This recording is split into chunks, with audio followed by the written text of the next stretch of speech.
तिलोत्तमाদের गल्प निये फिल्म दलेर रोषे टीएमसीपीर दुई हेवीवेट। मीरा सफेद तुरंत खुले, भरपूर झाग दे और इसकी स्मार्ट साइंस दे स्मार्ट केयर और फ्रेशनेस। मेरी चॉइस मीरा सफेद।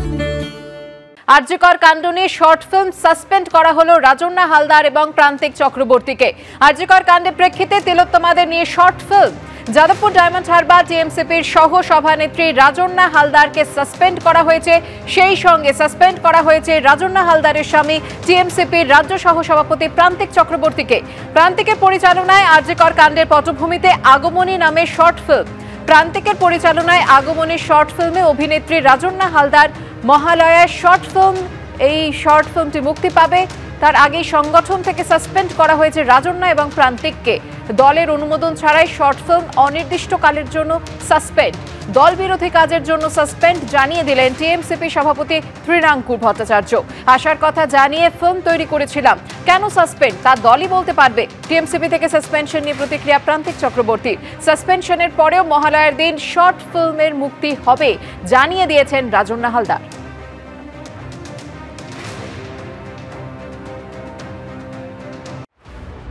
এক তিলোত্তমার ধর্ষণ খুন জাগিয়ে দিয়েছে গোটা তিলোত্তমাকে। প্রতিবাদের অভূতপূর্ব চেহারা দেখেছে বাংলা। কিন্তু এই আবহে তিলোত্তমাদের প্রতিবাদ নিয়ে শর্ট ফিল্ম তৈরি করে তৃণমূলের রোষের মুখে দলের ছাত্র সংগঠনের দুই শীর্ষ নেতা নেত্রী। তৃণমূল ছাত্র পরিষদ থেকে সাসপেন্ড করে দেওয়া হলো রাজ্য সহ সভাপতি প্রান্তিক চক্রবর্তী এবং ডায়মন্ড হারবার যাদবপুর সাংগঠনিক জেলার সহ সভানেত্রী রাজন্না হালদারকে, যিনি যাদবপুর বিশ্ববিদ্যালয় টিএমসিপির ইউনিট প্রেসিডেন্টও। তৃণমূল ছাত্র পরিষদের সাসপেন্ডেড রাজ্য সহ সভাপতি প্রান্তিক চক্রবর্তী এই শর্ট ফিল্মের পরিচালক। আর এই শর্ট ফিল্মে মুখ্য চরিত্রে অভিনয় করেছেন রাজন্না হালদার। 2 তারিখ এই শর্ট ফিল্মের মুক্তি পাওয়ার কথা। এর মধ্যেই শুক্রবার কুণাল ঘোষ ফেসবুকে লেখেন, আরজিকর প্রসঙ্গ উল্লেখ করে একটি শর্ট ফিল্মের খবর এসেছে। এর সঙ্গে তৃণমূলের কোনো সম্পর্ক নেই। আমরা তিলোত্তমার ঘটনার ন্যায় বিচার চাই। এই স্পর্শকাতর বিষয়কে প্রচারে ব্যবহার করার চেষ্টার আমরা বিরোধী। যে কোনো ব্যক্তির স্বাধীনতা আছে সৃষ্টিতে, কিন্তু তদন্তাধীন এই মর্মান্তিক ঘটনাকে দলের সঙ্গে জড়িত কেউ যদি ছবির প্রচারে ব্যবহার করে, দল তার দায়িত্ব নেবে না। দল এ বিষয়ে কোনো অনুমতি দেয়নি। দল জানতো না যে বা যারা এর সঙ্গে জড়িত খতিয়ে দেখে কড়া ব্যবস্থা নেওয়ার জন্য তৃণমূল ছাত্র পরিষদ নেতৃত্বকে বলা হয়েছে। এরপরই রাজন্না এবং প্রান্তিককে সাসপেন্ড করা হয়।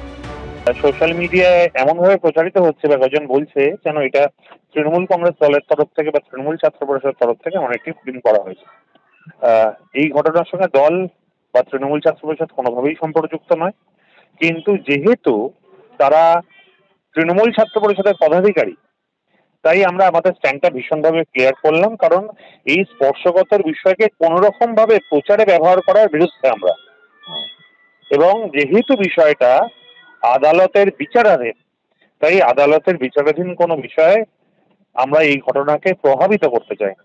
তাই আজকে আমরা এটা জানালাম এবং আমাদের ডিসিপ্লিনারি কমিটি এটাকে সার্বিকভাবে পুরোটা ক্রস চেক করে দেখবে।